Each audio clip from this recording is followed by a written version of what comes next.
Om Sadashiva Samarambam Shankaracharya Madhyamam Asmadhyacharya Paryantam Vande Guru Param Ishwaro Guratmeti Multibeda Vibhagne Vyomavda Vyapta Dehaya Dakshinamurchaye Namaha Sarva Vedanta Siddhanta Gocharanta Magocharan Govindam Paramananda Satguru Pranatosh Maham Om Shanti Shanti Shanti. Saudações todos os professores da Sampradaya, nosso professor Arlindo Nagar,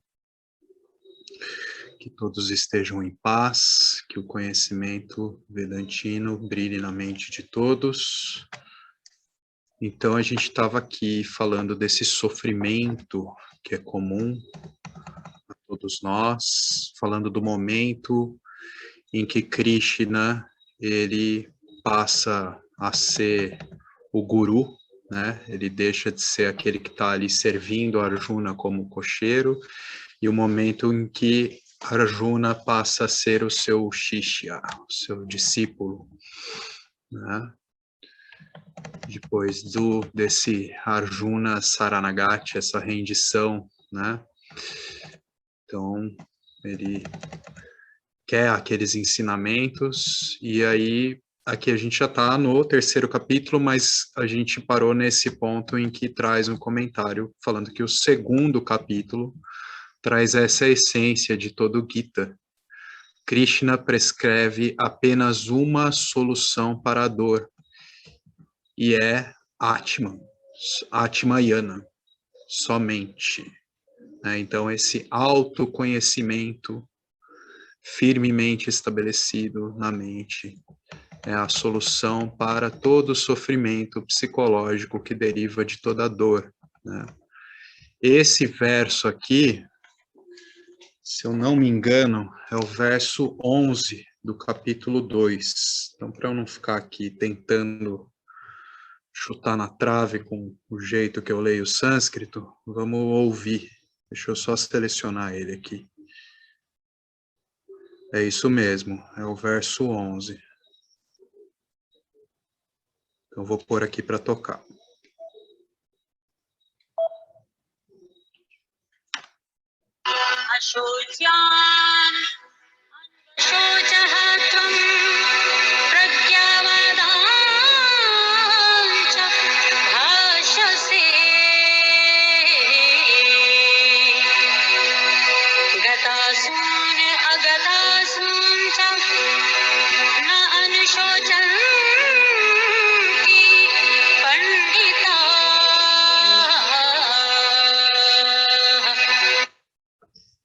E aí Swamiji segue com o comentário dizendo que o povo sábio, ele não se entristece, e a autoignorância é a causa da tristeza. E o autoconhecimento por si só é a solução. O autoconhecimento não é uma das soluções, mas é a única solução. Essa liberdade da tristeza é chamada moksha. Moksha não é um estado imaginário, mas uma liberdade de shoka, tristeza. Mas nem todos estão preparados para entrar neste jnana, nesse conhecimento revelado. Ele deve ter certas qualificações. Então, esse conhecimento, ele é revelado, estabelecido para uma condição mental qualificada para tal. Então, esse Jnana Prapti é o objetivo final, essa obtenção desse Jnana. Enquanto o Jnana Yogyata é o objetivo imediato. Então a gente divide as nossas vidas em dois estágios. O Jnana Yogyata Prapti ou o Karma Yoga, que é o mesmo, né? Que Jnana Yogyata Prapti, e o segundo estágio, que é Jnana Prapti, a própria obtenção, próprio estabelecimento desse conhecimento. do Jnana Yoga. Então, Jnana Gyata Prapti é uma outra maneira de você falar que você está nesse processo de obtenção desse conhecimento de Jnana. Isso é Karma Yoga. O primeiro estágio consiste na vida religiosa e o segundo estágio consiste na filosofia. Aqui ele vai tratar isso que são os ensinamentos do Jnana Yoga no seu aspecto filosófico. Então, e o Bhakti Yoga? Krishna não prescreve Bhakti. O Bhakti, no caso, o yoga devocional, a adoração. O Krishna não prescreve Bhakti como uma sadhana, uma prática separada. Não é algo que eu tenho que fazer como uma prática em separado. Eu tenho aqui o meu momento de adoração, eu vou adorar a imagem de Krishna, eu vou adorar a imagem de Vishnu, ou seja lá qual for o meu Ishtadeva, a minha divindade favorita. Não é sobre isso, não é sobre esse Bhakti como uma prática separada. É um fator comum exigido tanto para Karma Yoga como para Jnana Yoga. Então, eu preciso de ter essa fé, essa confiança total, essa devoção por esses ensinamentos, tanto na minha ação apropriada, quanto no meu estudo e na minha capacidade de assimilação desse ensinamento, na minha capacidade de estabelecimento de autoconhecimento. Então, o Bhakti deve estar presente nos dois aspectos, Karma Yoga ou Jnana Yoga. Então, é por isso que todo guru começa o ensinamento com uma oração. A gente começa aqui, né, respeitando, trazendo esse aspecto da tradição, a gente faz uma invocação aos professores, à linhagem, ao ensinamento, né, a gente faz também ao encerramento com fé nessa realidade de que ela é purna, né, a gente reverencia isso ao final.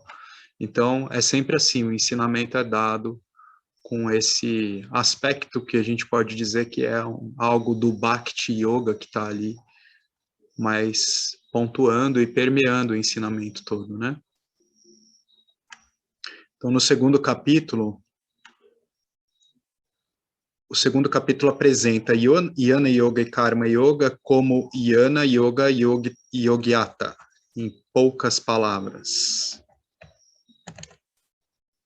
Então, o segundo capítulo apresenta o Jnana Yoga e Karma Yoga como Jnana Yoga Yogyata. Em poucas palavras, aí a Jnana Yoga foi chamada de Sankhya Yoga, que é o título do segundo capítulo, certo? Sankhya Yoga. Então, quando uma pessoa segue tanto Karma Yoga como Jnana Yoga, tal pessoa fica livre de shoka, tristeza. E essa pessoa é chamada de Jiva Mukta, que é a descrição que o Krishna dá no final do segundo capítulo, né? Aquela descrição que o Krishna dá a pedido de Arjuna, né? Arjuna desperta o interesse ali quando o Krishna começa a falar, e aí Arjuna pede, me fala mais, né? Como que é esse homem sábio e livre? E aí o Krishna dá uma descrição mais completa no final do segundo capítulo do que é o Jiva Mukta. O Senhor diz, Arjuna, uma vez que você entender Atma Jnana, então você vai perceber que a sua felicidade não vem de Bhishma ou Drona ou de qualquer fator externo, né? Então ele fala aqui especificamente de Bhishma e Drona, porque a gente ainda está congelado aqui, ali naquele momento, né, que Arjuna está diante de todo o campo de batalha ali, olhando para todo mundo, mas especificamente na frente de Bhishma e Drona, que foram as figuras que ele vê ali, mais abala ele emocionalmente, saber que ele ia ter que lutar contra esses que foram, né, tão importantes para a vida dele, para a formação dele.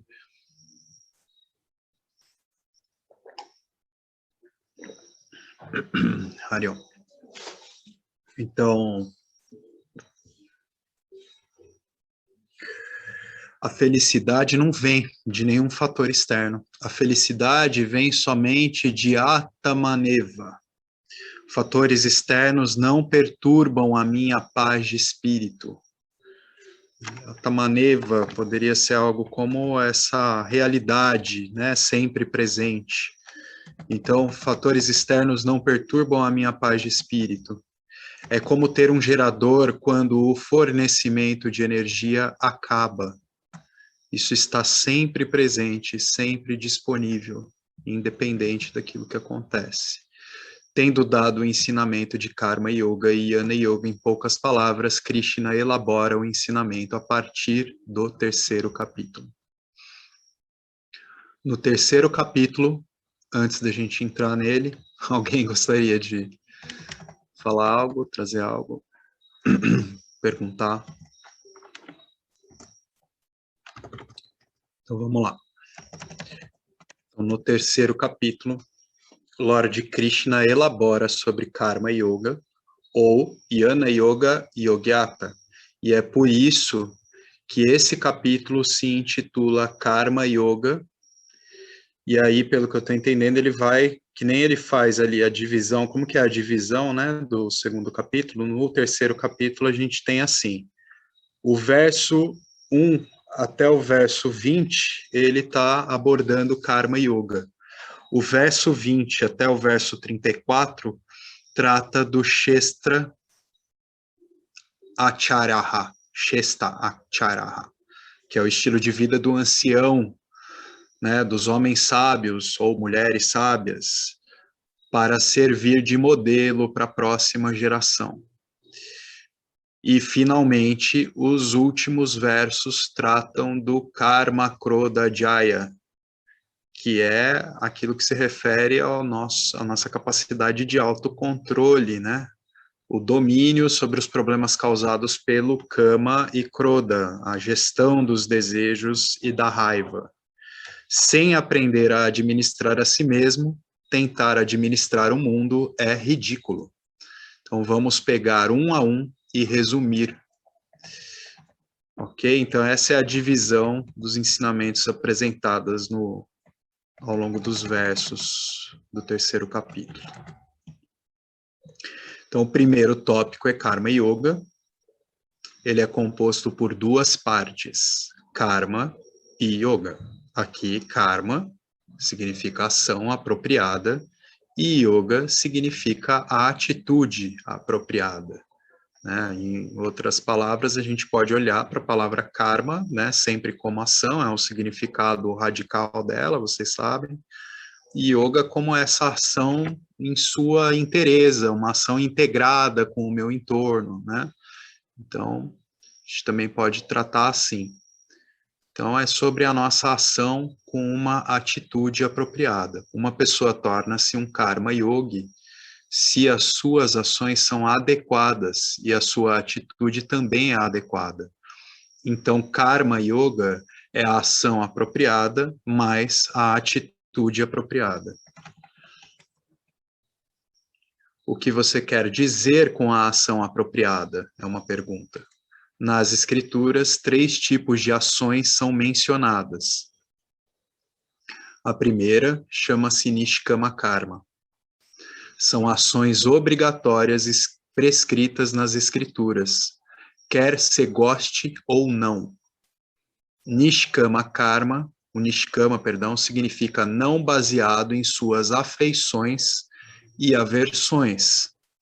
Se você gosta, então que ótimo, maravilhoso. Agora, se você não gosta, aprenda a gostar e faça mesmo assim, né?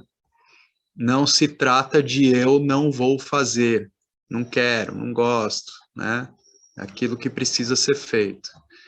O segundo tipo de karma é aquilo que se refere ao sakama karma, ações para a realização de desejos.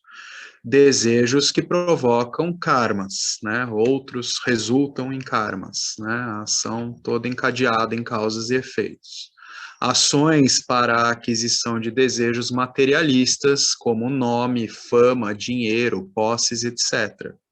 E, finalmente, o Nishida Karma, que são ações proibidas. Dos três, o Nishida Karma é o mais, perdão, o Nishida Karma é o menos, né? O Nishkama Karma é o mais adequado para um Karma Yogi, ok? Muitos karmas são prescritos como Nishkama nas escrituras de acordo com o Varna e o Ashrama de uma pessoa, né? A Varna e Ashrama se refere àquele sistema de, vamos dizer assim, categorizar as pessoas, que a gente erroneamente resume isso ao sistema de castas e tal, mas a gente está falando daquela qualificação de acordo com a predominância de gunas, né? A gente já passou sobre isso. Quem quiser, de repente, tirar mais dúvida e a gente falar sobre isso novamente, a gente volta nesse ponto. Então, esses Nishkama Karmas, eles vão ser prescritos de acordo com essa categorização, vamos dizer assim. Mas há um conjunto de karmas uniformemente aplicável a todos, independente dessas qualificações, né? E isso é o Panchamaha Yagna, aqueles 5 yagnas. Eles são obrigatórios e eles devem ser praticados por todos. É composto por, vamos ver de novo, agora a gente vai estender melhor isso, né? Então, primeiramente, pelo Deva Yagna. Antes de eu começar a falar dos 5, alguém gostaria de trazer algo agora? Perguntar?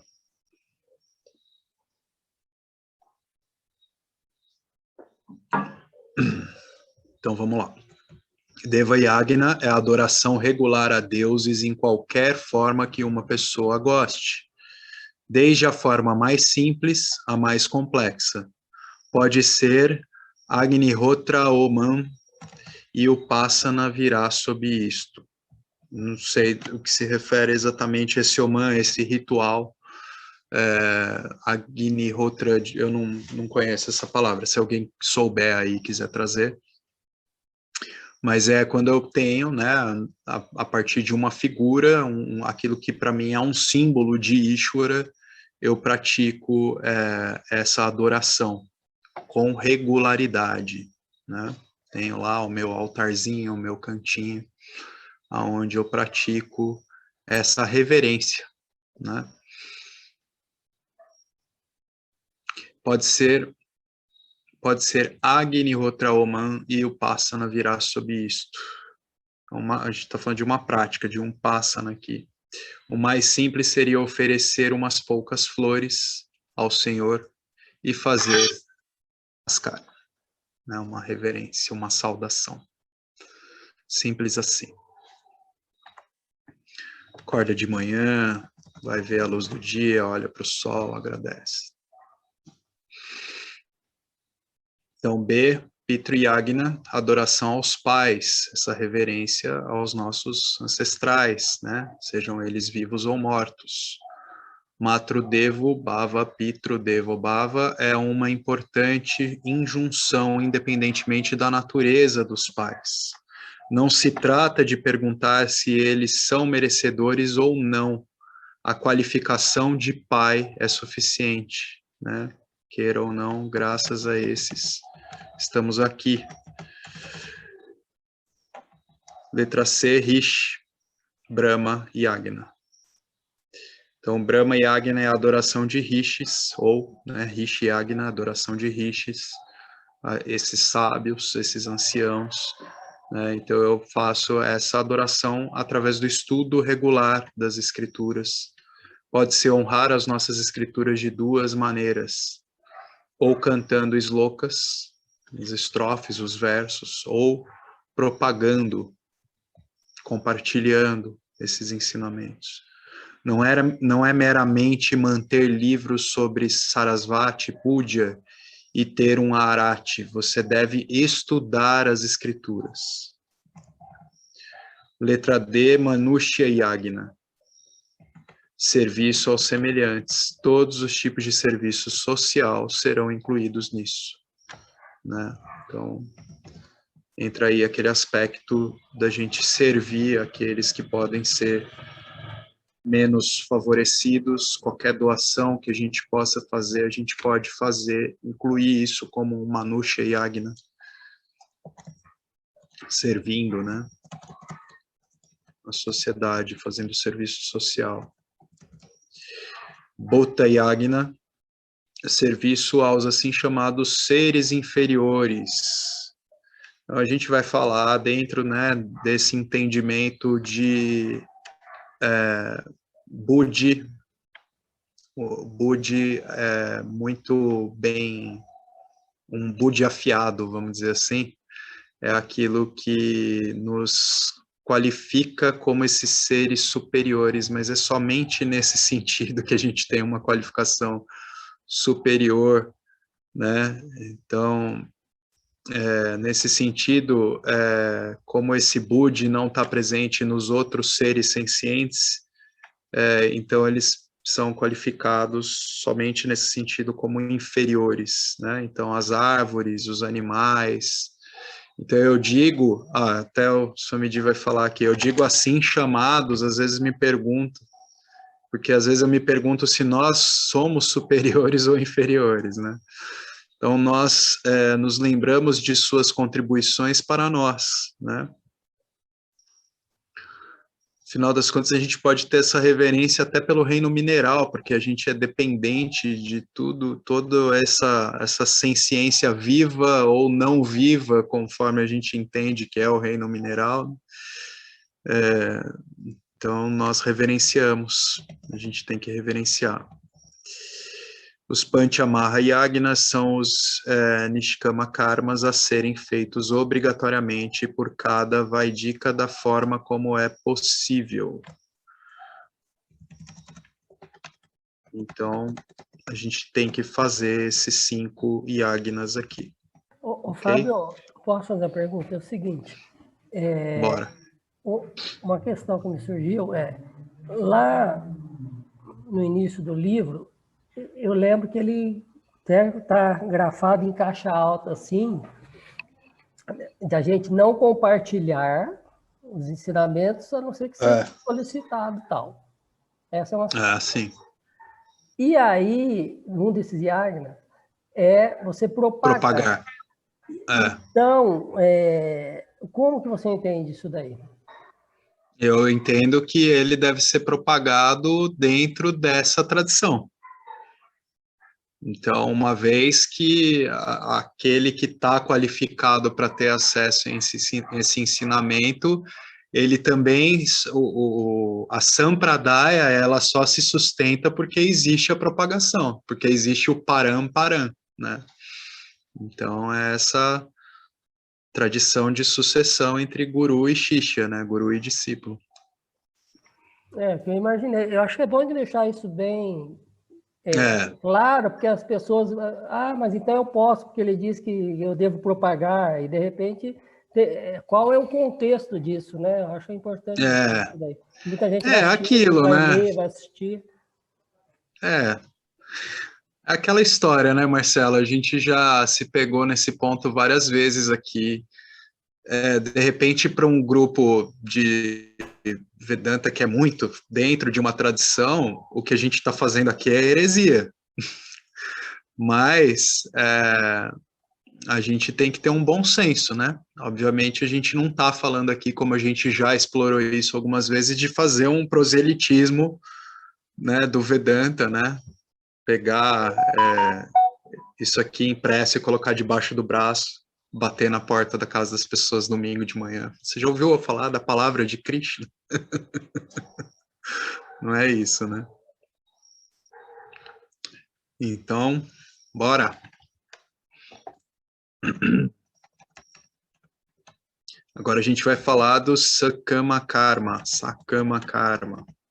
São os karmas ou ações nascidas do desejo por prazeres materiais. O Veda não condena a posse de uma casa, de um carro, de bens materiais, mas siga essas 3 condições.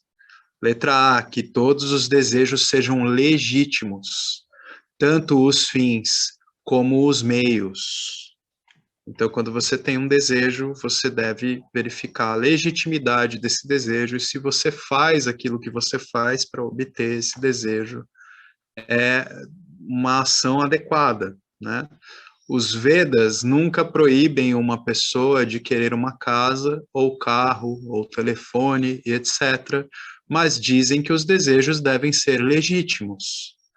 Kama é um dos purusharthas, né? Os prazeres, ele é um dos purusharthas, um dos objetivos fundamentais da nossa existência, né? Como artha, que é a segurança, e aí a gente tem kama, que são os prazeres. Ele faz parte dessa condição humana, né? Então é um dos purusharthas e por isso Veda permite uma pessoa procurar por suas aquisições materiais, seja por segurança ou por prazer, que é kama, né?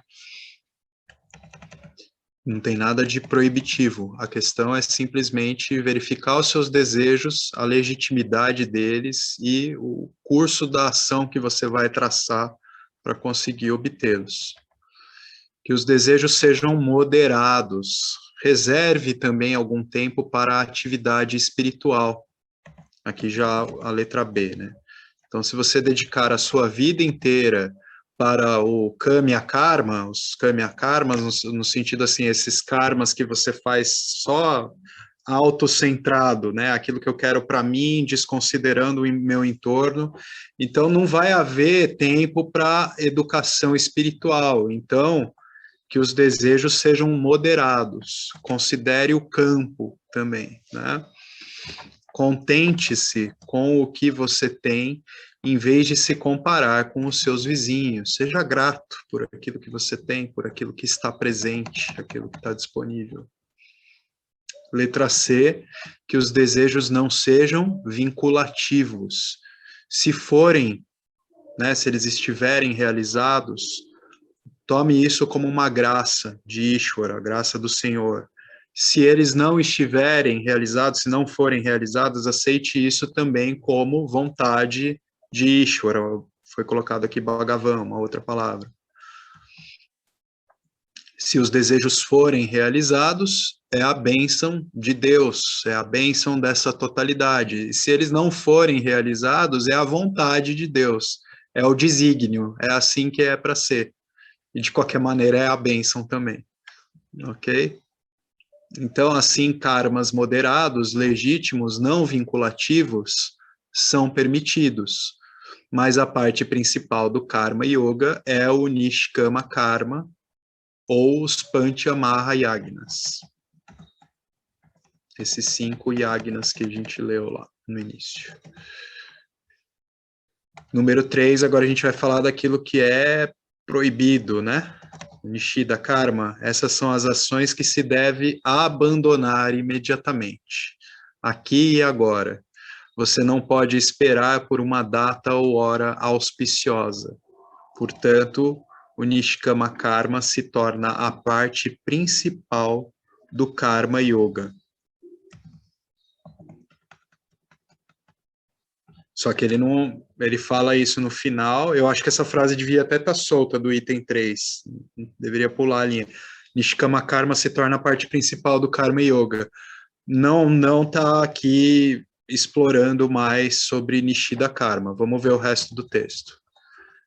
Então, o que é a atitude apropriada? Antes da gente entrar nisso, alguém gostaria de comentar algo, perguntar? Então, vamos lá.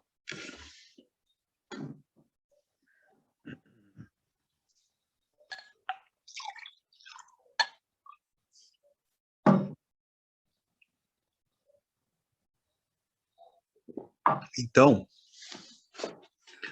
realizar todas as ações como Ishvara Parna. Ishvara Parna, essa nossa capacidade de ação reconhecendo a totalidade, né? Vendo em tudo, tendo essa reverência, né? Como essa inteligência que rege a totalidade. Nós vemos o trabalho como adoração. A maior vantagem de ter essa atitude devocional enquanto se trabalha é que ela compensará o tédio de cada dia ao fazer a mesma coisa. Com uma mente devotada a Deus, suas ações não serão de modo algum medíocres, mas cheias de entusiasmo, porque eu as ofereço ao Senhor, por isso será o meu melhor. Por essa atitude, Ishwara-parna, eu evito o tédio e tenho entusiasmo. E quer queiramos ou não, o nosso Swadharma tem que ser repetido. Né? Esse nosso Dharma, aqueles que são os nossos papéis como indivíduos, a gente está vestindo eles, né, todos os dias, todos esses papéis, e a gente, quer ou não, tem uma rotina, né? Mas se a gente olha para isso como algo que está dentro do emaranhado dessa totalidade, servindo perfeitamente a esse todo, então a gente começa a olhar diferente para isso.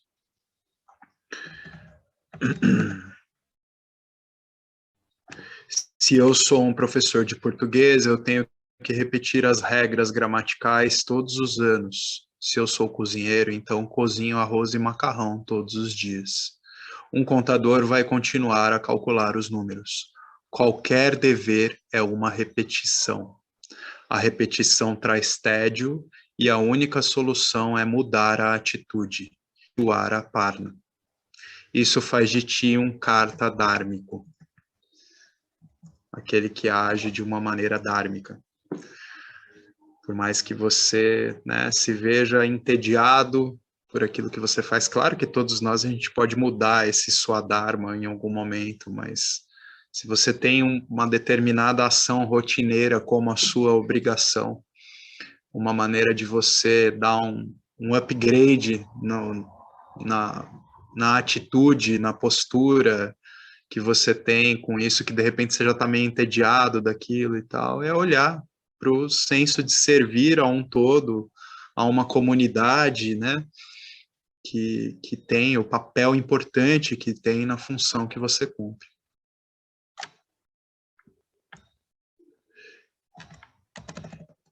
Então, receba tudo. Agora a gente fala do Ishwara-parna, agora a gente vai falar de Ishwara-prasad. Então, receba tudo, né, esse karma pala, né, como Ishwara-prasad. Então, por um lado, eu estou agindo no mundo como um karta, né, aquele que é o executor de ações. Por outro, eu estou constantemente colhendo os resultados das minhas ações como bhokta. Acho que está faltando a palavra ação aqui. Então, esse ciclo do karma bhokta continua. Muitas vezes, como bhokta, eu protesto, eu resisto e pergunto por que eu, né? Oh, que vida sofrida, por que isso está acontecendo comigo, né? Eu faço o meu puja todos os dias, canto todos os dias, etc. E porque eu tenho que enfrentar esse sofrimento. Aqui a atitude se torna muito importante. Lembre-se que o que você recebe é o que você merece. E o que você recebe é o que você precisa nesta fase, nesse momento. Isso é uma rendição implícita à vontade de justiça do Senhor. E é importante para um Vaidika. O Senhor não será parcial. Lembrando, né, que sempre que a gente está falando de Ishvara, a gente não está falando de um ente com as suas volições que podem eventualmente ser voltadas especificamente para vocês, mas é de uma inteligência impessoal, multifatorial, que está regendo tudo e estabelecendo o nosso Prarabdha Karma na medida do perfeitamente adequado e suficiente para cada um de nós. Então, o Senhor não será parcial. O que quer que eu esteja recebendo é meu karma pala, e ninguém pode ser culpado pelo meu estado atual, exceto você mesmo, exceto o próprio indivíduo no curso da sua ação. Eu não vou culpar os meus familiares, vizinhos, planetas, os devas e etc. Eu sou o único responsável pelo meu estado atual. Isso faz de mim um bhokta dármico, né? Faz de mim aquele que recebe os frutos de todas as ações, recebe as circunstâncias que se apresentam de uma forma dármica. Essa aceitação sem resistência é uma atitude adequada. O maior benefício dessa atitude é a tranquilidade na mente.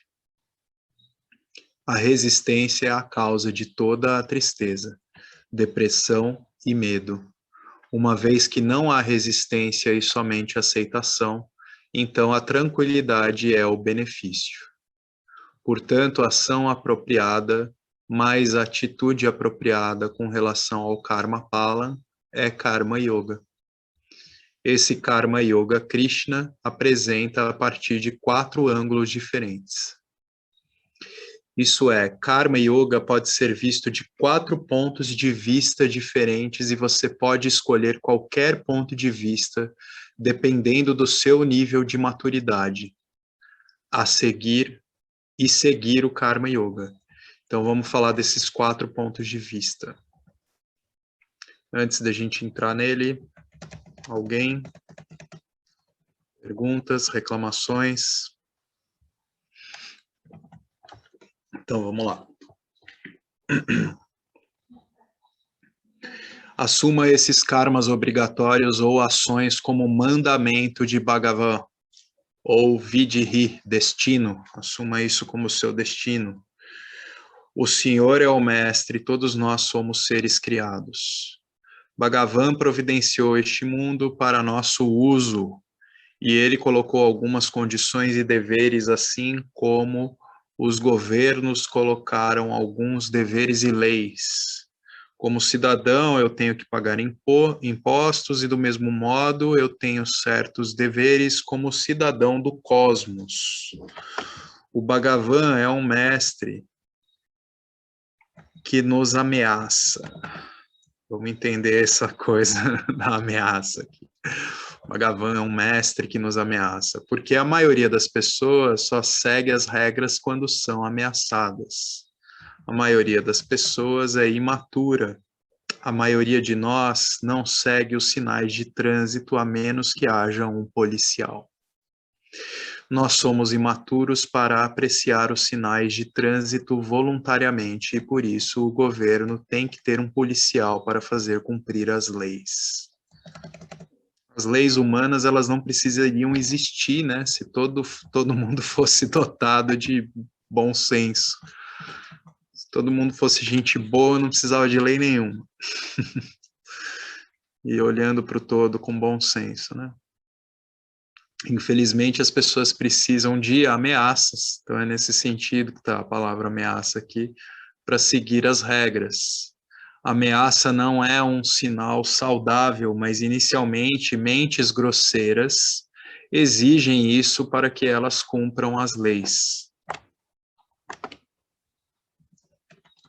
Mas de fato, né, se não houvesse, né, olhando para as nossas leis nesse nível, né, estabelecida entre os homens mesmo, né, se elas não existissem, se não houvesse esse mínimo consenso de como as coisas devem funcionar em cada lugar, em cada país tem as suas leis, né?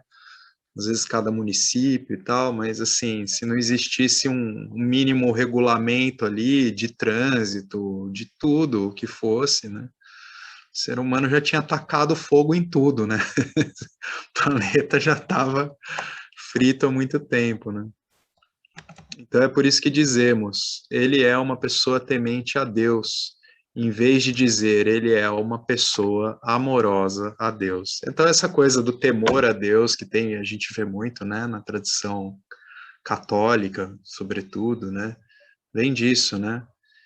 Esse temor é no sentido do indivíduo estar olhando para aquilo que são leis, nesse sentido mais cosmogônico, vamos dizer assim, que ele entende que há ações que violam essas leis universais, né? Há um mínimo entendimento, nem todo mundo tem esse entendimento, mas um indivíduo que busca, enfim, que tem um temor a Deus, ele não vai violar essas leis, ele não vai ser um assassino, ele não vai, enfim, roubar, porque são leis, né? Leis que para ele, antes de serem, né, serem obstáculos ali para sua ação no nível das leis mesmo humanas, são leis que para eles são leis universais, né?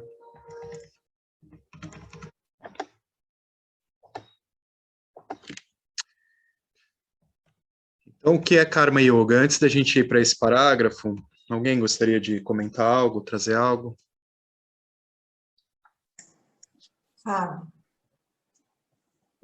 Oi, Mari. É que você falou antes desse último trecho sobre uma parte do texto que fala que a resistência é a causa de toda tristeza. Então, e quando não é tipo uma resistência ao que é, mas é um inconformismo, isso também tira a plenitude, quando a pessoa às vezes tem muita força de vontade de fazer as coisas acontecerem, tem muito poder de ação, muita energia, e daí não fica pleno mais, porque... E daí isso acaba gerando uma tristeza, se não consegue agir conforme... Mas o seu Swadharma está nessa equação, então não resista a isso. Entende? É nesse sentido. Por favor. Não é só essa resistência que coloca na equação só aquilo que está apresentado para você como a sua circunstância de vida atual. O seu ímpeto, que pode ser o seu Swadharma no momento de modificar tudo isso, está nessa conta. Entende? Então, a resistência se você não vai resistir ao que está nesse todo, né? Você vai entender melhor aquilo que deve ser feito. A resistência, nesse caso de você estar inconformado com algo, mas aí você tem algo que fala, não, eu preciso agir sobre isso, mas eu não devo. Eu tenho medo. Mas o que vão pensar de mim? Daí é uma resistência, entende? Então, tá. Então, excesso de coragem, mas também tira a plenitude. Quem tem uma força de ação, assim, muito grande, também, às vezes, cai na tristeza. Daí, por isso que eu não entendi, Claro. só a resistência. Eu precisaria voltar ali. Alguém falou alguma coisa? Eu precisaria voltar ali na frase para ver. Para a gente olhar juntos para isso. Você pode ler para mim, Mari? Qual é a frase?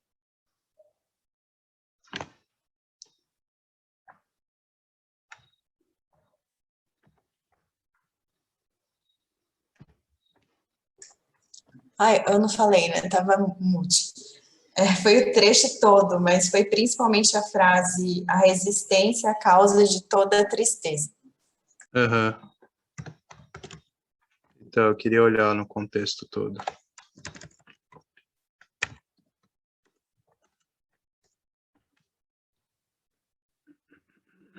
Resistência é a causa de toda tristeza, depressão, né? Essa frase.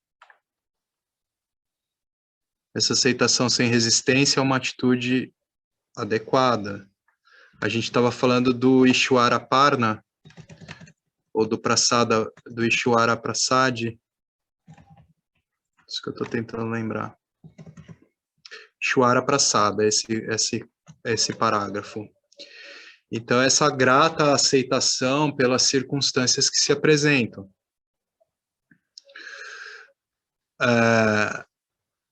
Aí, no ponto da resistência aqui, vai ser dito, essa aceitação sem resistência é uma atitude adequada, o maior benefício dessa tristeza, não, perdão, dessa atitude é a tranquilidade na mente, a resistência é a causa de toda a tristeza, depressão e medo.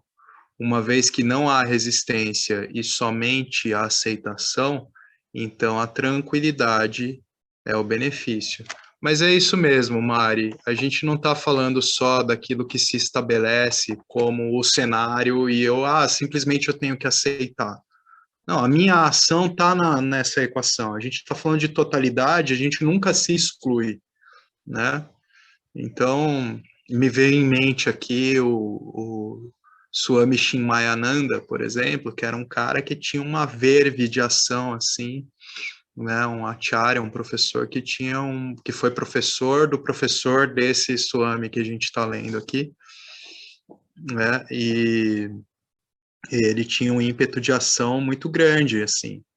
Então, ele teve uma não conformação com questões até da própria tradição, que foi muito produtiva para que o ensinamento fosse mais propagado, e ele é um cara que modificava os ambientes por onde ele passava, sabe?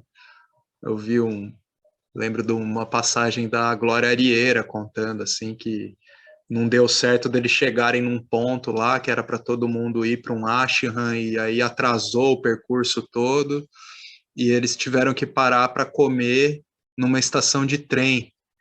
E aí, para ele, todos os alunos dele só podiam comer uma comida de ashram, então, e dentro da higiene de um ashram, então ele botou todo mundo de uma estação de trem para ficar varrendo a estação de trem, limpar a estação de trem, e aí todo mundo comeu aquela refeição de ashram na estação de trem para depois continuar a viagem e tal.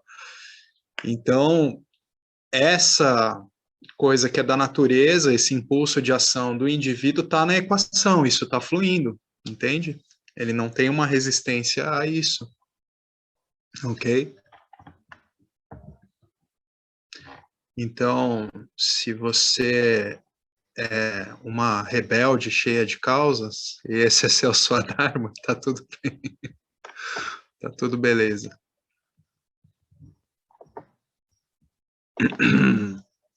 Então vamos lá.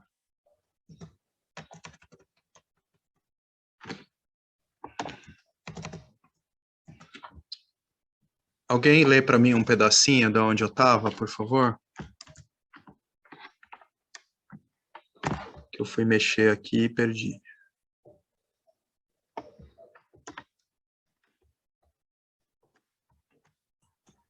Então, Fábio, você estava aqui, ó.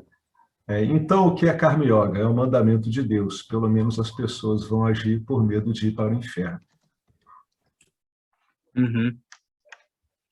Legal, obrigado, Alex. Já achei aqui.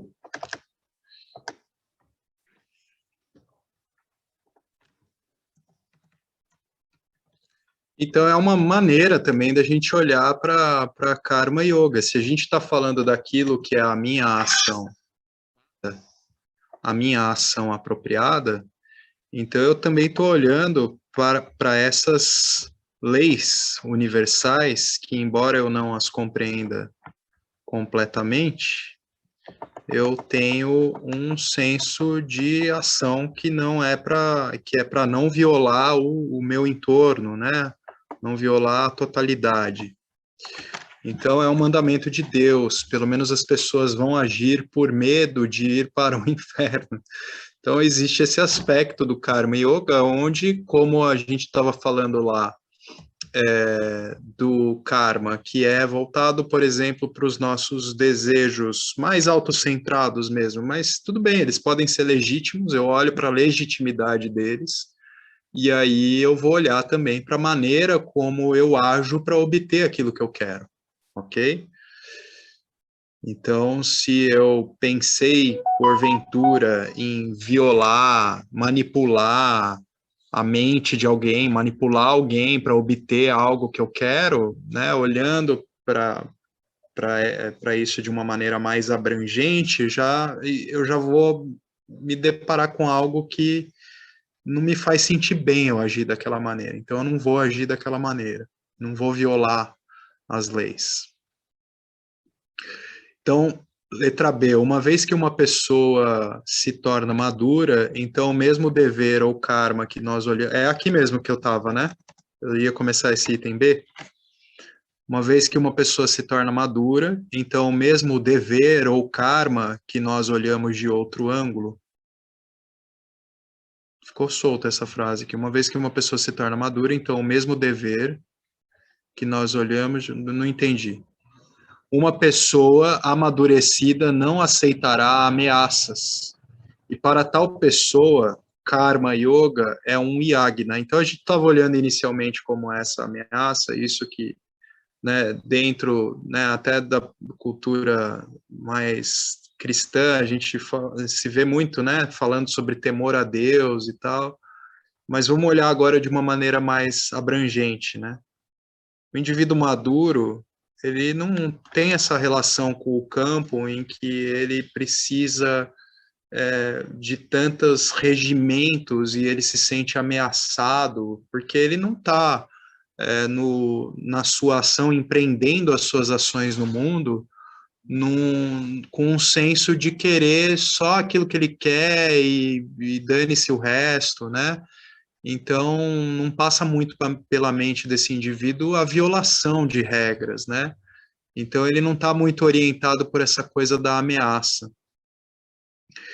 Então, ela não aceitará ameaça. Para tal pessoa, o Karma Yoga é um yagna no qual se expressa gratidão ao Senhor. O Senhor nos deu tantas coisas para a nossa existência: comida, água, ar, fogo, paz, escola, etc. E o mínimo que podemos fazer é sermos gratos. A gratidão é um sinal de maturidade. A ingratidão é o pior pecado para o qual não há prayashtan, ou expiação. Então pense em Deus ou agradeça a Deus antes de comer suas refeições. Ofereça-o como um naivedyam. Caso contrário, você é um ladrão. Então essa graciosa aceitação, né, por aquilo que vem, né, no momento da refeição, é um momento muito propício, né, para a gente agradecer, olhar para tudo que está à mesa e quantas pessoas estão envolvidas, a totalidade que está envolvida para que aquele alimento esteja na mesa, né? Então a gente pode olhar para a chuva que caiu, que molhou a terra, os nutrientes que foram carreados pelos rios e tudo isso favorecendo o crescimento daquelas raízes e depois das plantas, das folhas que você come e tal. Então a gente olha para a totalidade numa refeição de uma maneira muito bela, né? E você oferece essa reverência, né? Oferece essa gratidão. Então, qual é a definição de um ladrão? Uma pessoa que toma a propriedade de outra pessoa sem informar. A palavra navedana ou naivedyan significa o reconhecimento dessa dívida para com Deus, que nos deu o mundo inteiro para o nosso uso. Assim, faça todos os nossos karmas obrigatórios com um sentimento de gratidão. Se uma pessoa é um pouco mais madura, vemos o Karma Yoga como um Dharma. Dharma significa aquilo que mantém a harmonia na criação. Então a gente já salta dessa ideia de tipo, eu não devo ficar aquele foco, não devo fazer isso, não devo fazer aquilo, porque tem um temor. O indivíduo maduro, não, ele está olhando para aquilo que é a ação apropriada, sem esse temor, porque ele está já mais focado sempre no que é a ação, que olha para o todo em termos de meu entorno em relação às outras pessoas, os outros seres, o meio ambiente. Então ele olha como um Dharma, ele vê Karma Yoga como o Dharma. Dharma significa aquilo que mantém a harmonia na criação. A criação inteira é independente e é um processo cíclico. A matéria não é criada nem destruída, e, portanto, se estamos tomando a matéria de um lado, temos que dá-la por outro lado. Para que o ciclo seja completo, o que quer que eu tire da criação, também tenho que retornar apropriadamente. O universo é um processo cíclico e devemos garantir que desempenhemos o nosso papel como seres humanos, pois os animais e as plantas desempenham o seu papel conforme são programados instintivamente por Bhagavan. Se uma vaca come, ela dá leite. A árvore toma um pouco de sol e água e dá muitos frutos. Todos esses problemas de aquecimento global, esgotamento de camada de ozônio, mudança de clima são devidos à tendência de pegar do homem, né? Ser só o Bhokta, e ele não tem nenhuma ação contributiva em retorno. Portanto, aprenda a viver uma vida dhármica na qual você equilibra receber e dar. Portanto, o Karma Yoga é para manter a harmonia na criação através do processo de dar e receber. As pessoas não vão beber ou tomar banho em água estagnada, mas apenas em água corrente, em água limpa, água corrente, né?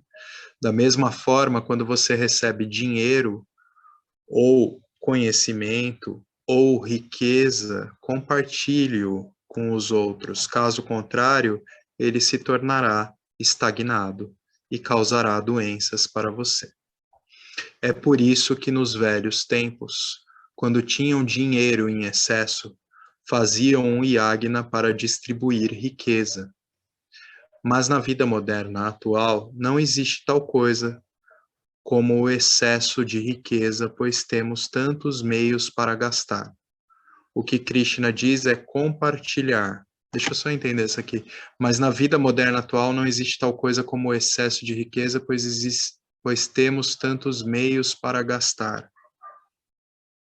Acho que no sentido de que a gente tem tantos objetos de consumo, né? E aí as pessoas com muito dinheiro, elas estão sempre se apropriando, né? E é diferente dessa coisa de você distribuir essa riqueza adquirida, como havia essa tradição citada em tempos primordiais aí. Então, o que Krishna diz é compartilhar, deve haver um equilíbrio entre o que se toma e o que se retribui em troca. Então, Arjuna, faça Karma Yoga. É como se Krishna estivesse falando aqui. Então, Arjuna, faça Karma Yoga como um Dharma, como a sua contribuição para compartilhar. Então, os 3 primeiros pontos de vista foram Karma Yoga como um mandamento do Senhor, Karma Yoga como um yagna, ou gratidão ao Senhor, e agora Karma Yoga como um Dharma para manter a harmonia, né? A minha ação em oferta, ok? E agora o quarto, finalmente Krishna apresenta Karma Yoga como Sanskara Karma. Cada karma obrigatório prescrito pelas escrituras como um sanskara. Assim, quaisquer rituais, ou Upanayana, Sandhya Vandana, Tarpana, Shraddha, são vistos como sanskaras. O que é sanskara? É um ritual para refinar a mente. Sanskara é duplo, guna adana e dosha apanaya, que é agregar valores positivos e promover o pensamento saudável e remover pensamentos insalubres ou remover maus hábitos. Krishna chama-lhes Daive Sampati e Asuri Sampati no 16º capítulo. Mesmo que uma pessoa seja egoísta e não faça Karma Yoga como um Dharma, ela pode fazê-lo por si mesma, pois ajuda a refinar a sua mente. Portanto, siga o Karma Yoga como um mandamento, ou uma adoração, ou um estilo de vida harmonizante, ou como um ritual purificador.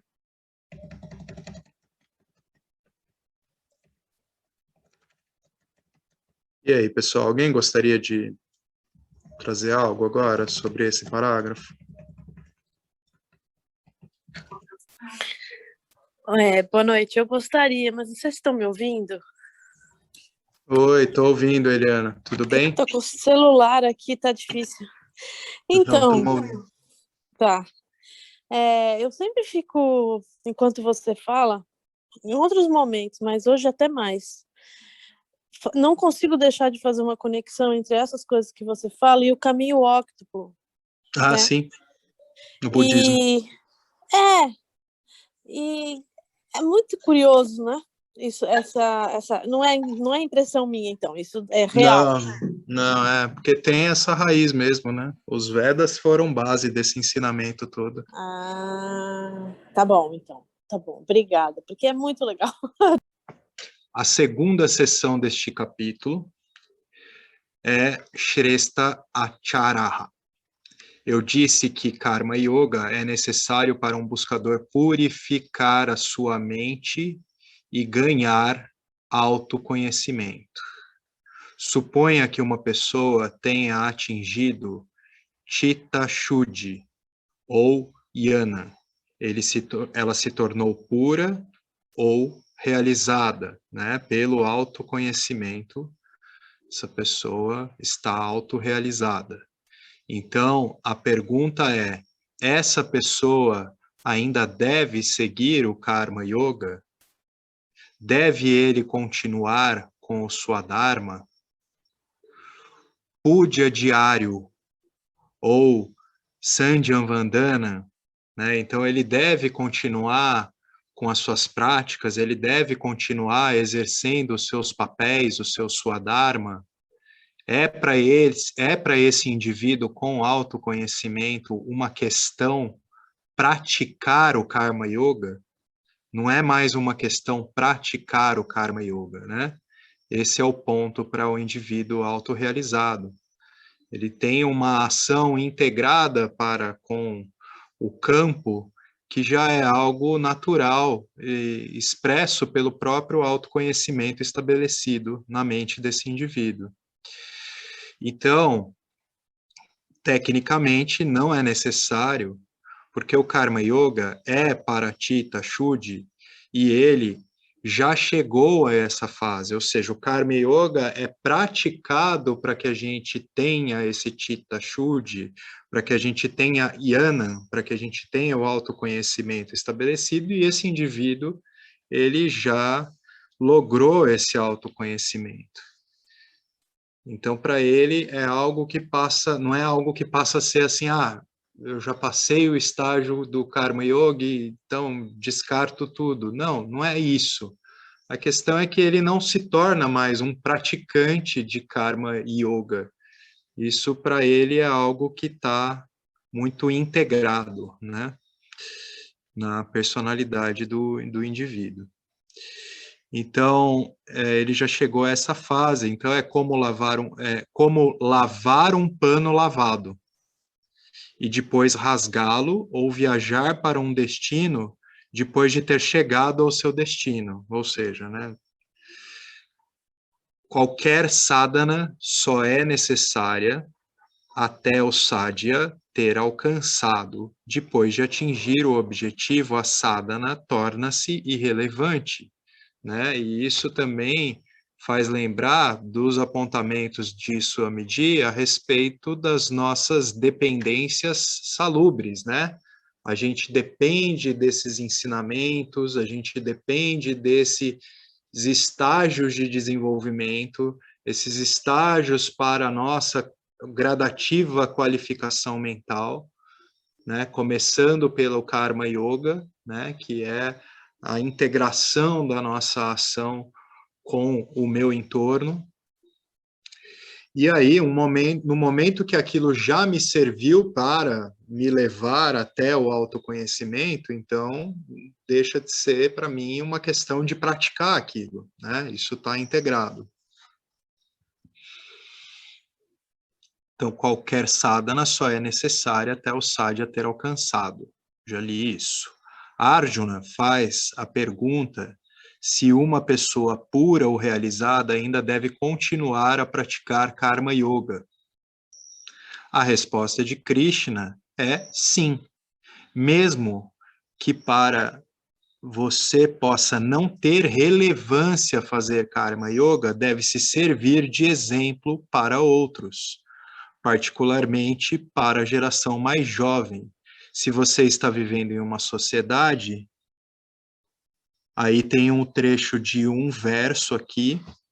Você lembra qual verso era, Marcelo, que eu posso tocar aqui para a gente escutar?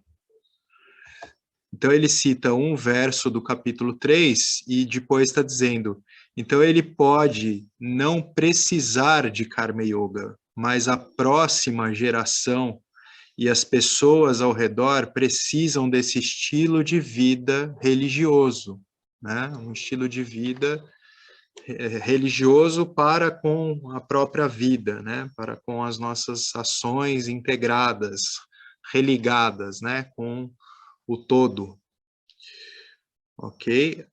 As razões são Dharma, o modo de vida correto, é uma coisa muito sutil e nem sempre pode ser comunicada verbalmente. As crianças aprendem menos com as palestras, né, com discurso. As crianças vão aprender muito mais pelo exemplo, né, pela observação. Então, é muito fácil a gente ver como que as crianças imitam, né? O desenvolvimento das crianças é muito dependente, o bom desenvolvimento das crianças é muito dependente do bom exemplo que ela recebe dos pais, porque ela vai, de fato, copiar essas atitudes, né?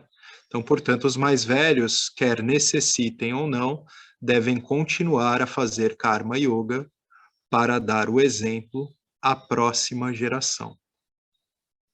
Mas uma vez que as crianças são crescidas e suas personalidades são estabelecidas, então você não pode mudar isso. Você só ajusta uma planta torta e lhe dá direção quando ela é um jovem broto, e não quando ela se torna uma árvore, né? Então, para você direcionar esse indivíduo, né, na sua infância, para um caminho nobre, né, nobre para uma vida auspiciosa, onde ele cumpre com o Dharma, né? Ele protege o Dharma e, portanto, o Dharma protege ele também, esse indivíduo que faz aquilo que tem que ser feito, ele precisa desse exemplo também que venha dos seus educadores.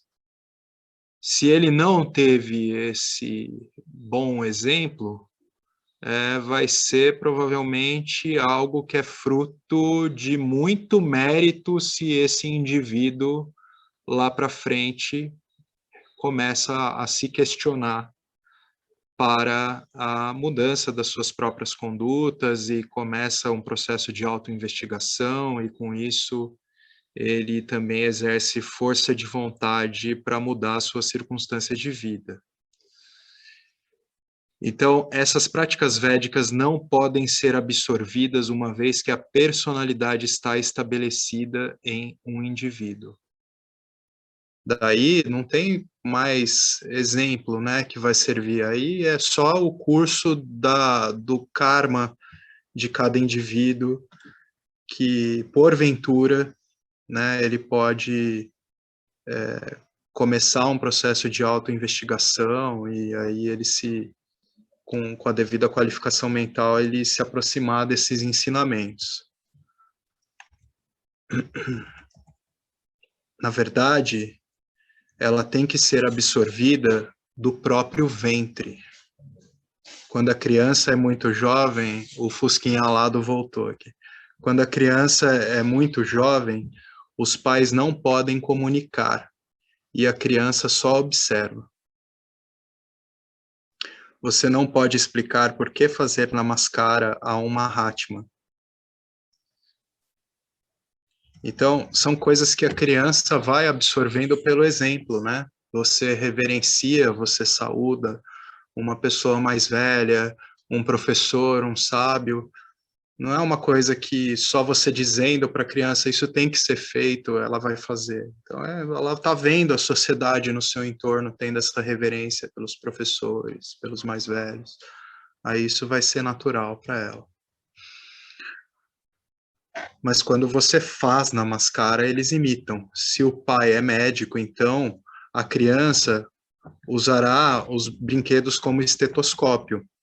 Se o pai fumar, a criança usará um lápis e imitará uma ação de fumar. Se o pai faz puja, a criança também imitará isso, né? Se o pai tem ali no seu cantinho, num cantinho da casa, o seu altar e faz os seus rituais, tem as suas práticas de oração diária, a criança também vai ter isso como exemplo. Como alguém disse, a maioria das crianças não obedece aos pais, elas imitam os pais. Portanto, mesmo que você seja um Jnani, siga o Karma Yoga para que os próximos filhos o sigam também. Em segundo lugar, quando os mais velhos seguem um estilo de vida religioso, então é um ensinamento audiovisual, e esses deixam uma marca profunda na mente dos jovens. Outro tópico, antes da gente partir para ele, alguém gostaria de falar algo? Perguntas? Então vamos lá. Os seres humanos precisam sempre de um modelo a seguir. A adoração de heróis é natural enquanto crescem. A criança sempre procura um herói para imitar. Os maiores modelos são mãe, pai, professor, Raja e anciãos. Eu não entendi por que esse Raja ficou aqui. Mãe, pai, Raja e anciãos. O Raja é rei, né? Ah, é.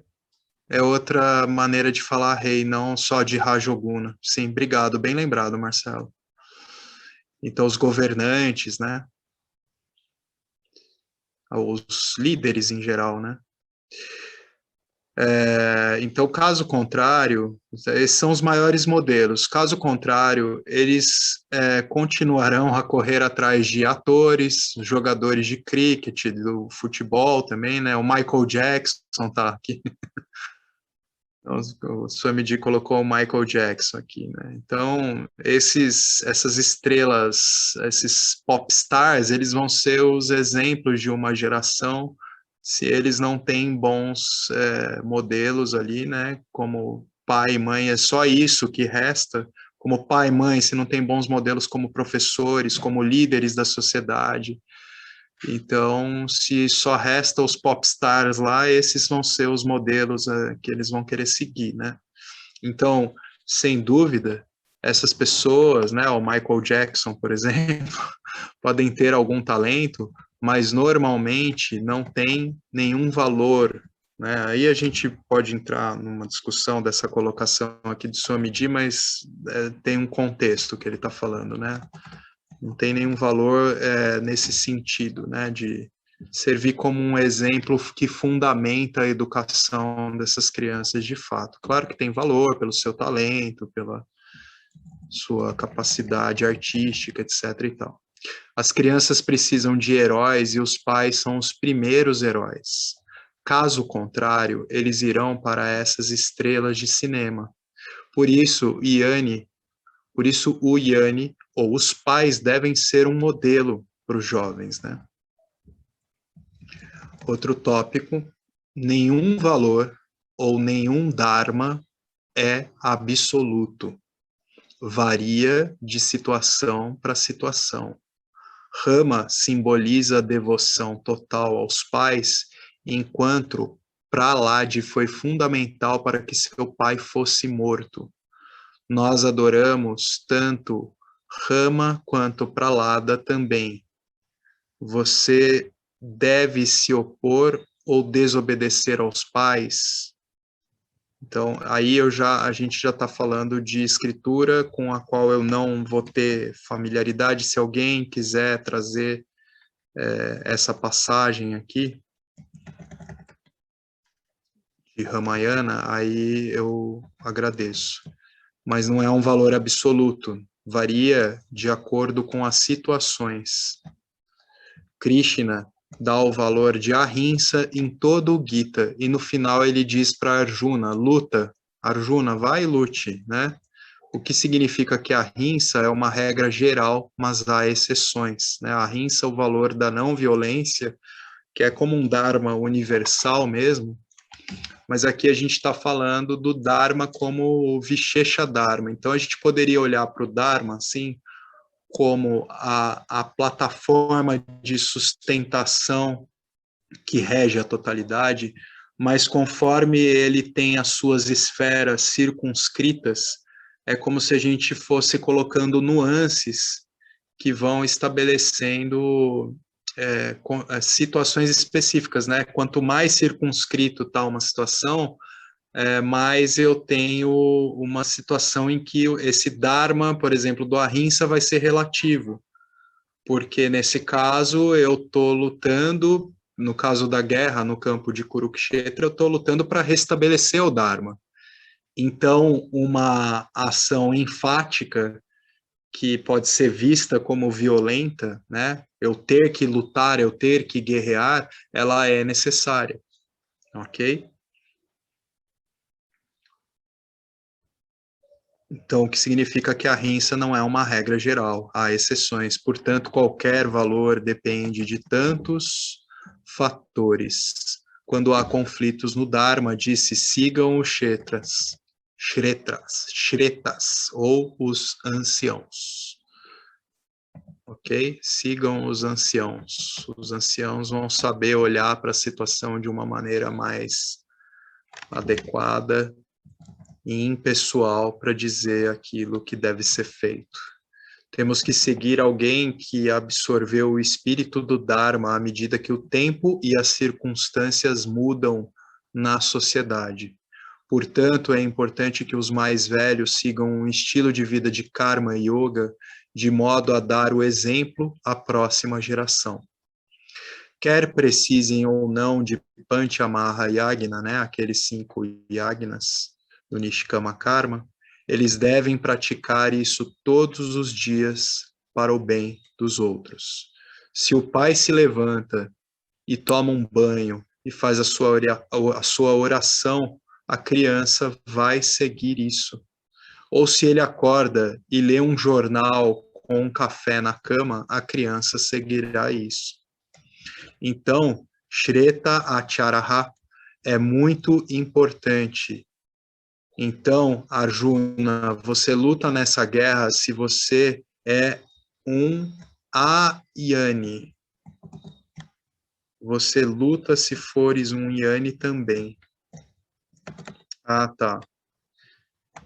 Então é como se aqui fosse Krishna falando, você pode estar lutando nessa guerra sem o autoconhecimento ou como aquele que tem o autoconhecimento estabelecido também. Mas o Yanni vai lutar com muito mais discernimento sobre a situação. A terceira sessão nesse capítulo é Kama Krodha Jaya. Antes da gente falar de Kama Krodha Jaya, alguém gostaria de falar algo, trazer algo? Então, Kama Krodha Jaya, que é o domínio sobre os desejos e a raiva. Agora todo mundo ficou bem interessado, né? A gente tem que ter domínio sobre o desejo e a raiva. Anotem aí que vai começar. A gente arregassem as mangas, que agora vai ficar denso. Então, Krishna só lida com o domínio de Kama e não de Krodha. A raiva é apenas outra forma modificada de Kama. Você ter domínio sobre seus desejos vai resultar em domínio sobre a raiva. Então, se aprendemos a lidar com Kama, nós sabemos automaticamente a lidar com Krodha. Kama pode ser manejado de 3 maneiras. Nosso desejo pode ser manejado de 3 maneiras. Primeiramente, controlando ou gerindo os órgãos dos sentidos. Então, acho que eu já trouxe isso algumas vezes aqui, mas se vocês observarem bem, o desejo, ele está sempre ligado com os nossos órgãos sensoriais, de uma maneira que quando o objeto de desejo se faz presente na mente, ou se faz presente mesmo na situação, eu imediatamente sou impulsionado a saltar na direção daquele objeto de desejo pelo impulso que é causado, né, pelo órgão sensorial ali. Então, a gente tem como ter um certo controle sobre isso, né? O Gita traz a analogia da tartaruga, né? Tal como a tartaruga se recolhe no casco, nem sempre dármico, dependendo da situação, eu saltar para os meus objetos de desejo. Então, eu preciso ter um mínimo de controle sobre isso. A gente pode estar falando de muita coisa aqui, né? Inclusive das coisas que desviam a nossa atenção, desviam o foco daquilo que a gente tem que fazer no momento. Então, eu preciso ter alguma gerência sobre os meus órgãos sensoriais. E aí a gente vai entender como que a gente adquire uma certa capacidade de dar um passo atrás, de estar ali observando esse impulso dado pelo órgão sensorial e ter com isso algum controle. Existem certas situações que provocam desejos adármicos na mente, né? Desejos que vão violar o meu entorno, violam a totalidade. Indiriya nigraha significa fisicamente evitar tais lugares ou situações, ou que pode ser na forma de pensamento mesmo, né?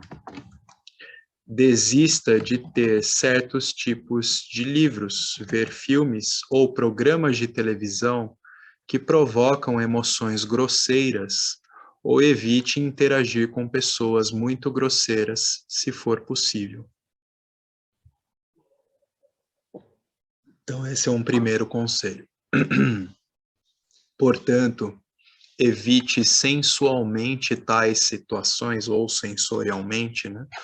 Tais situações que podem provocar a mente. Isso é relativamente mais fácil, pois só temos de nos afastar fisicamente. Segundo, controlar ou gerir a mente. A mente tem a capacidade de desenvolver vasanas.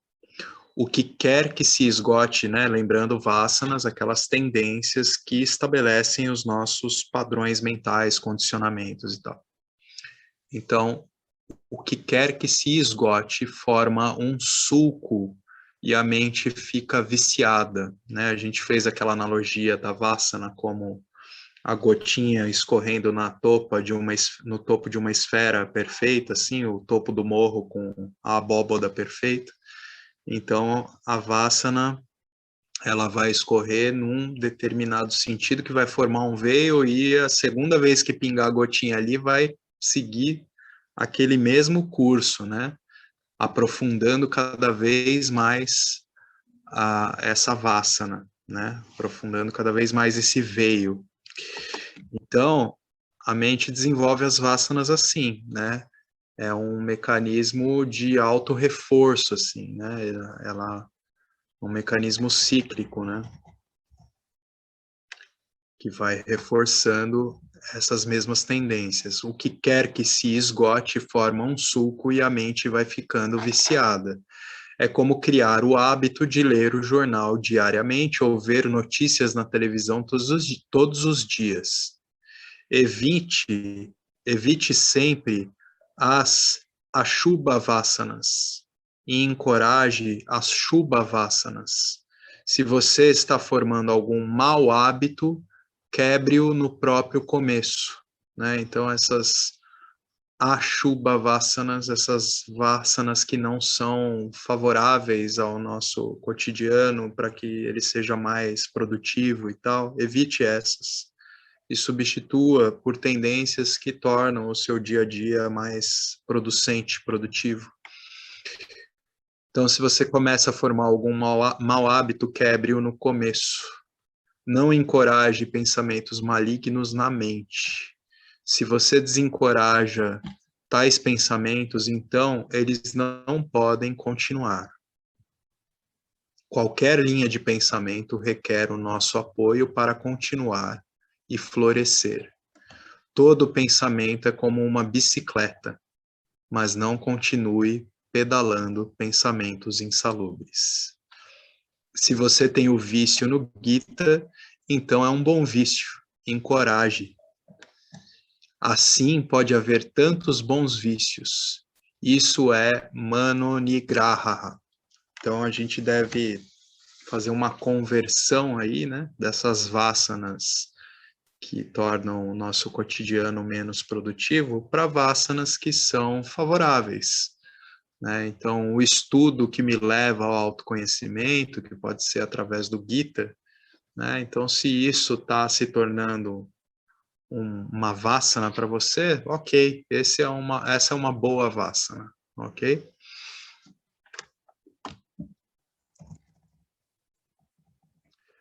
E agora a gente vai falar de viveka, discernimento. E aí a gente já encerra o resumo do capítulo 3. Eu vou ler e aí a gente vê se alguém tem comentários, perguntas. Então, o que é viveka? É a compreensão do que é confiável e do que não é, o que é permanente e o que é impermanente. Uma vez que eu entenda que as coisas do mundo são impermanentes, então eu não vou desenvolver apego a elas. Por que apoiar-me numa coisa insegura vai tornar-me mais inseguro? Não é uma pergunta, eu li como uma pergunta, perdão. Por que apoiar-me numa coisa insegura vai tornar-me mais inseguro? Se eu tiver viveka, nitya anitya vastu viveka, não desenvolverei kama para as coisas empíricas do mundo. Então, o que a gente está falando aqui? Sobre aquilo que o próprio Swami Paramarthananda trata muito bem, como o fundar colocar o nosso alicerce naquilo que é o único nitya, a única realidade sempre presente, que é o meu autoconhecimento.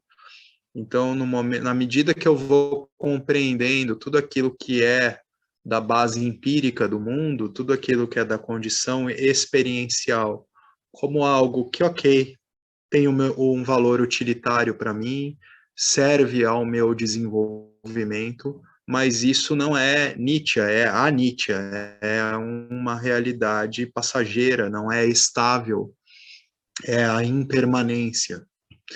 Então, eu começo a lidar melhor com todas as experiências. Ok? Eu não desenvolverei kama. Se eu desenvolver viveka, esse discernimento, eu vou desenvolver o kama, esse desejo mais salubre, pelo Senhor, pela compreensão da totalidade, por enxergar essa inteligência suprema em tudo. Então, eu vou desenvolver kama pelo Senhor para que eu não sofra mais tarde. Essa discriminação é chamada de viveka. Uma vez que aprendemos a lidar com o kama, vamos perseguir o nishkama karma e sakama karma. O sakama karma será menor, lembrando, né? Então, eu aprendo a lidar com os meus desejos, eu tenho todo esse controle estabelecido agora, e cada vez mais pela compreensão, cada vez mais como conhecimento direto e não como algo que está sendo ali forçado, imposto, né? Inicialmente eu preciso dessa força de vontade para impor a aplicação dos yagnas na minha vida, né? E olhar para a totalidade em todas as circunstâncias, estabelecer o Ishwara Parnabudhi, ou ver tudo como Ishwara Prasad. Inicialmente eu preciso de um empenho para isso, mas cada vez mais vai se convertendo como um conhecimento que se revela em mim. E eu vou aprendendo a lidar com os meus desejos melhor, eu vou tendo mais autocontrole. E aí a gente começa a perseguir mais ficar mais no curso do Nishkama Karma, né? Essa conduta de fazer aquilo que eu preciso fazer, e fazendo sempre aqueles 5 yagnas, e eu vou cada vez ter uma tendência menor de agir em prol do Sakama Karma. Né? Então, cada vez mais, pelo Prasada Buddhi, a minha vida vai entrando em harmonia com uma grata aceitação das coisas como vem, né? Esse modo de atuar traz muito punya também, né? Então, as coisas são alcançadas, mas essa motivação pelo Sakama Karma, pelos desejos autocentrados, ela vai diminuindo. então será menor o Sakama Karma. Chitta Shrudi virá e eu terei Jnana Yogyata. Eu vou ter a revelação do conhecimento de Jnana, então Jnana e Moksha finalmente se revela, né? Pelo entendimento, eu compreendo a minha natureza livre e me torno livre. Belo, né? Esse é o capítulo 3. Próximo encontro, a gente começa o resumo do capítulo 4. E aí, pessoal? Como estamos?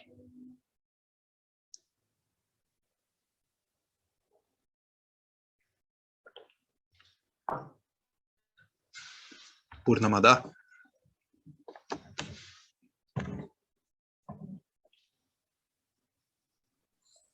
Para mim é tudo muito... Oi, desculpa, Fábio.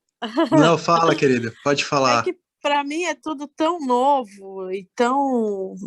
que eu tô absorvendo. O conteúdo é gigante, né? Eu não sei se consegue ter dimensão do conteúdo, assim, né? Para quem está ouvindo pela primeira vez, eu acho que a maior parte de vocês já está estudando isso há muito tempo, né?